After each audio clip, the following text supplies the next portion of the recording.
During my teenage years, my family and I lived in military housing here in the USA. A few doors down, there was a new couple with 2 kids who were referred to me since I made a little weekend cash working as a babysitter for some of the families who lived in base housing.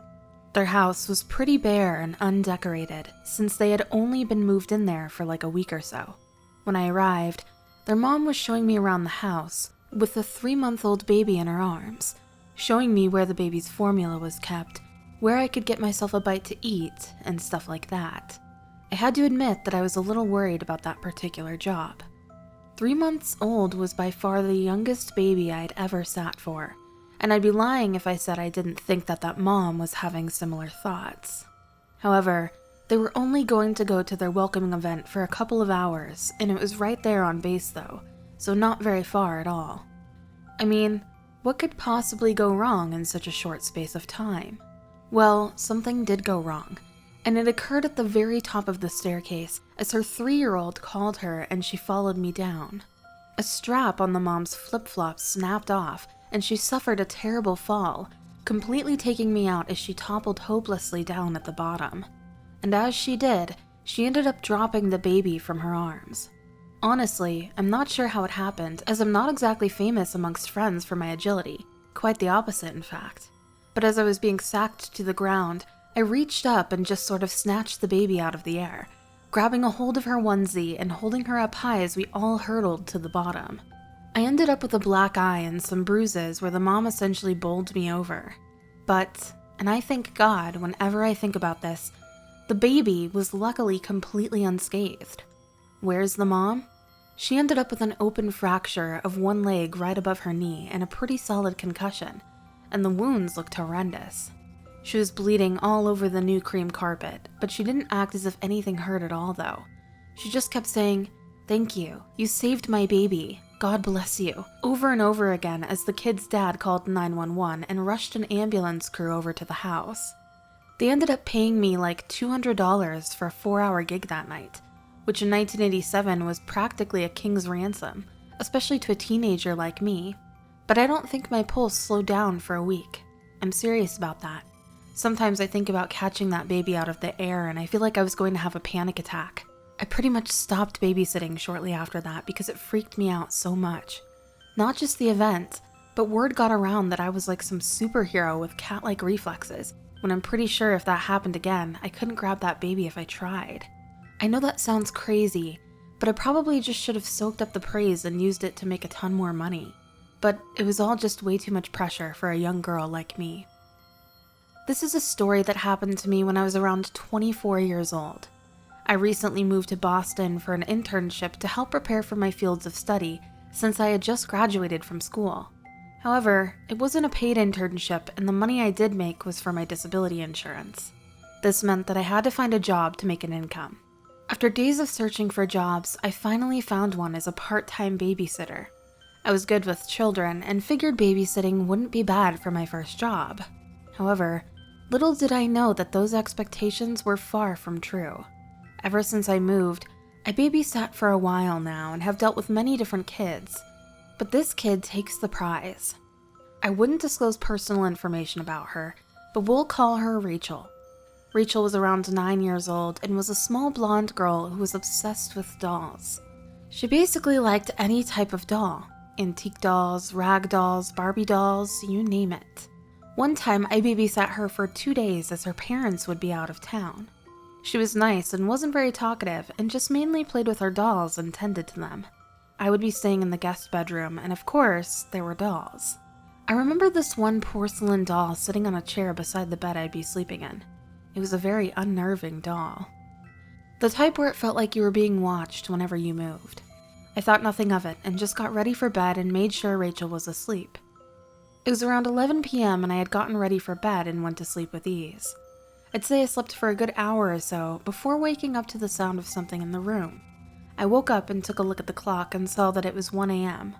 As I flicked the switch, a cold shiver crept down my spine. The room was cloaked in an eerie silence, broken only by the soft hum of the flickering bulb. The moment my eyes scanned the surroundings, a sinister sight paralyzed me with fear. The doll, with its lifeless eyes, had been grotesquely contorted, its head twisted unnaturally backward. Panic mingled with a rising unease as I attempted to dismiss it as Rachel's mischievous prank. Summoning every ounce of courage, I dared to reach out and realign the doll's twisted visage.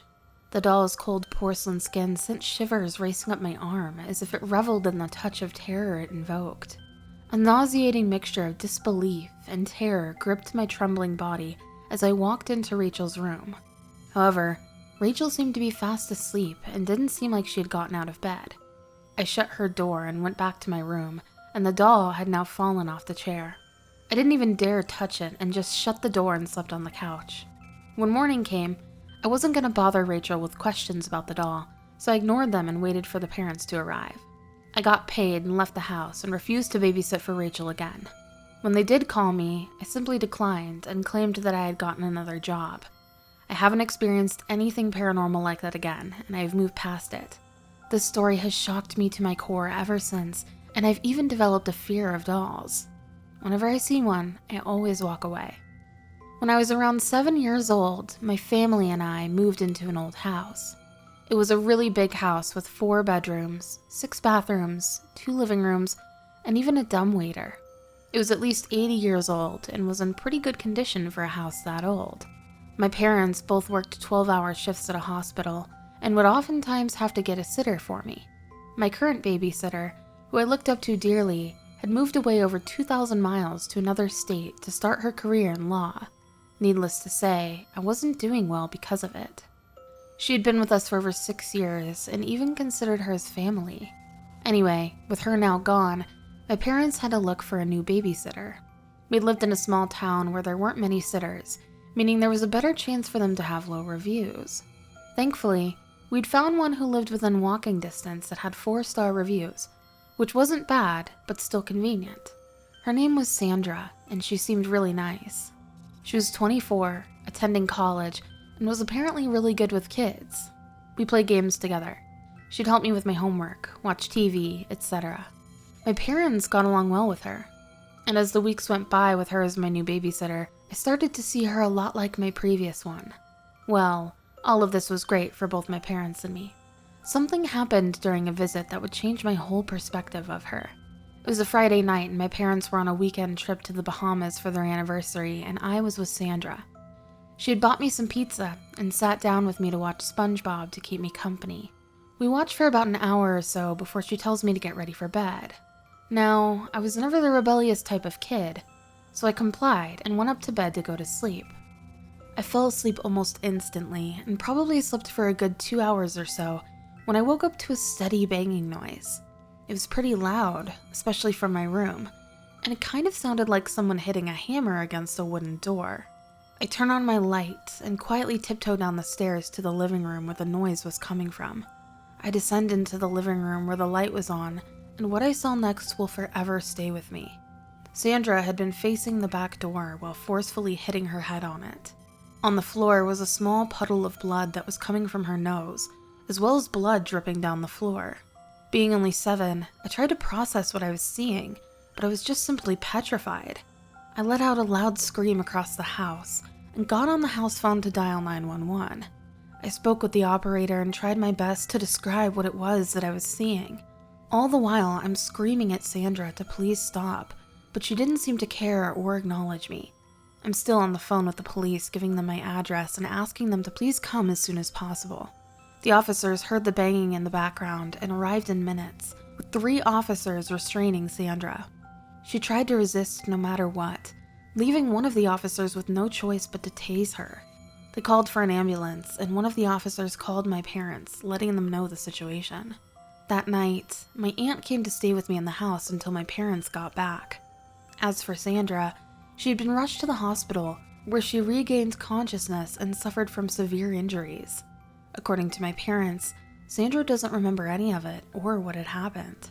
All she remembered was her on the couch with her phone when she felt dizzy and got up, and so everything went black. To this day, it's still unclear as to what had happened that day or what it was. Either way, it's one of the most horrifying encounters I've ever witnessed.